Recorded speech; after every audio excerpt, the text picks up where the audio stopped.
My journey began when my son turned 3 and his developmental benchmarks were not being obtained. After extensive testing, he was diagnosed with it as a child with autism, sensory integration difficulties, and echolalia, resulting in the inability to have direct interactive communication.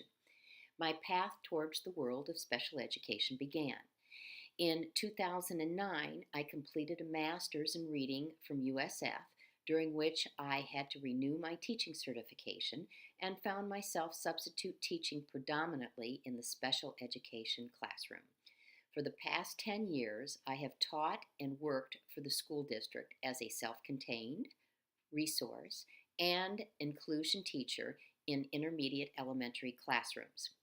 One of the therapies implemented during the journey to help my son was therapeutic listening.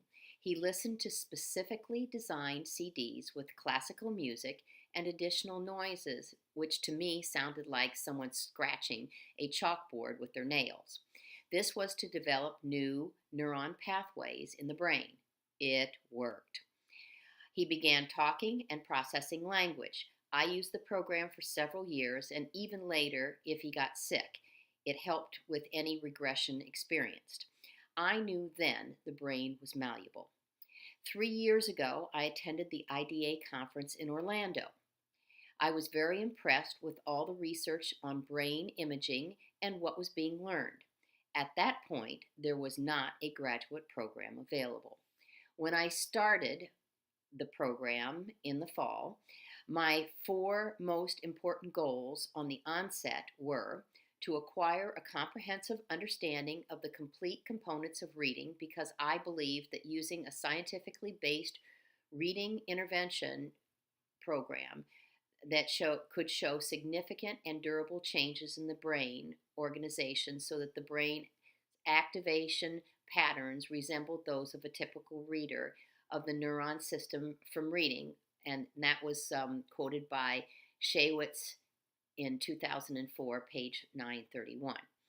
To understand and become proficient in the delivery of a multisensory structured language education program and that provides instruction in a systematic, cumulative, explicit, and sequential approach to incorporate all the components of reading necessary: phonemic awareness, phonics, fluency, vocabulary, and comprehension at the levels required for each student.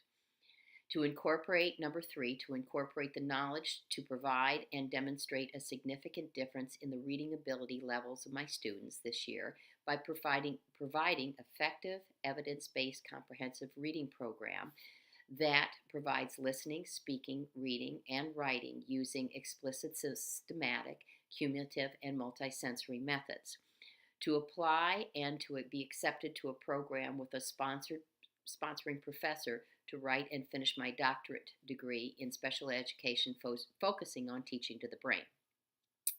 As I have progressed and completed the first two courses of my program, my depth of knowledge has increased significantly concerning the components necessary to produce sound, both orally and in verbal and written format, and the hierarchy required to process language. If I have taken away just one exit ticket response from the first two sessions, it is that learning to read and write is an exceptionally complicated process utilizing many different components and compartments of the brain, and that starting with early language to the end result of reading and writing for comprehension successfully and proficiently is built in an interactive and sequential process that I am only beginning to understand. I am looking forward to now starting to learn how to diagnose and pinpoint different deficits in the reading and writing process so as to develop effective, explicit, intensive remediation to help develop those new neuron pathways. To date, the only available tools I have had were to assume that the students were not hearing the sounds and start back with phonics and phonemic awareness to help them begin to read. I previously paid attention to the psychological testing performed while determining eligibility to help with establishing accommodations to help students with grade level curriculum. This year, I have completely changed my 90-minute reading block to incorporate Ayres' phases of word recognition. I have attempted to implement a systematic approach to sound symbol correspondence, phonologically regular and irregular high frequency words, orthographic spelling sequences, and morphology patterns.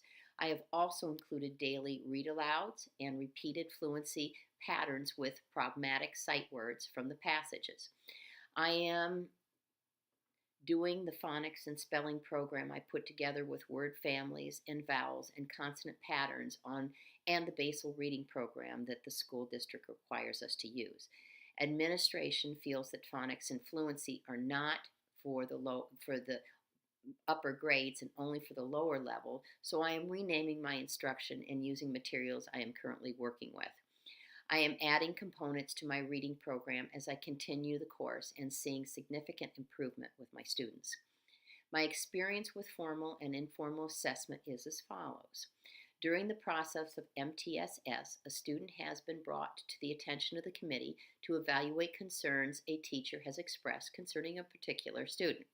Once 2 sets of interventions have been proposed and implemented over a time frame of 6 weeks each, demonstrating no or minimal progress, the team to evaluate the need for an individual education plan or an IEP is convened.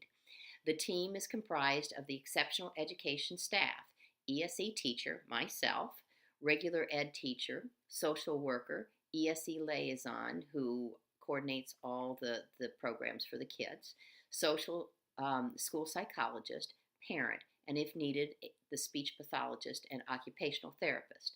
At that time, permission is obtained from the parent to proceed with further testing to determine the specific strengths and weaknesses of the student to determine eligibility for additional services. They use criterion reference testing and they are administered by the school psychologist. The Wessler Intelligence Scale for Children, 5th edition, Woodcock-Johnson Test of Achievement, 4th edition, also included as verbal comprehension, visual, spatial, fluid reasoning, working memory, and processing speed. The Woodcock-Johnson 4 Test for Achievement, Form B, and the extended form, if needed, for ages beyond 10 years old. And then adaptive functioning and an adaptive behavioral assessment, assessment system, 3rd edition, to determine the functioning ability and provide more specific information across 3 broad spectrums: conceptual, social, and practical, which are derived from assessing adaptive behaviors across 9 specific areas. Comprehension assessment of spoken language, the CASL, may be administered if needed from the language department speech pathologist. Once all these tests are administered by the school psychologist, language pathologist, and social worker, I develop the individual education plan for the students, using data from all these formative assessments and feedback from the regular education teacher. Curriculum goals are established and accommodations and modifications are developed to support the education of the student to access grade level curriculum. This document is then presented to the team, and any additional necessary modifications and additions are written into the plan. I also use informal assessments with my personal students, such as spelling inventories from Words Your Way and the Florida Assessment for Instruction in Reading at the beginning of the year to drive instruction. Curriculum-based measurements, or CBM, also help to monitor students' learning and graph progress. I use CBM to monitor progress also for established goals set in the IEP. Fluency is an important precursor to the progression to comprehension of text. Comprehension is improved by increasing reading fluency. I use daily timed fluency tests for corrected words per minute. My additional goal as I progress with the program is to become proficient in the diagnostic testing of students with reading challenges to develop and initiate effective, explicit, and intensive instruction to help remediate their reading and writing disabilities. I am so excited to be participating in the dyslexic program at UF. The program has far far exceeded my expectations in knowledge being presented and information being learned. Thank you very much. I am Laurel Colgate in Sarasota, Florida.